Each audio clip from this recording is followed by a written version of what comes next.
కోస్తాంధ్ర జిల్లాల యొక్క వాతావరణ పరిస్థితికొస్తే, ఉత్తర కోస్తాంధ్ర జిల్లాల్లో మనకు చలి తీవ్రత అనేది కాస్తంత తగ్గుముఖం పడే అవకాశాలైతే కనిపిస్తుంది.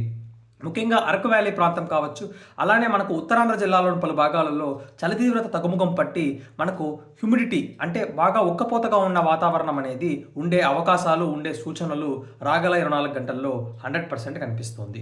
దాంతో పాటుగా వచ్చేసి నేడు అరకు వ్యాలీ సైడ్‌లో 1 లేదా 2 చోట్లల్లో వర్షాలు కురిసే అవకాశాలైతే ఉంటున్నాయి. అలానే వచ్చేసి ఏమనంటే రాగల 2 రోజుల వరకు వర్షాలు మనకు ఉత్తరాంధ్ర జిల్లాల్లో కురిసే అవకాశాలైతే 100% కనిపిస్తుంది.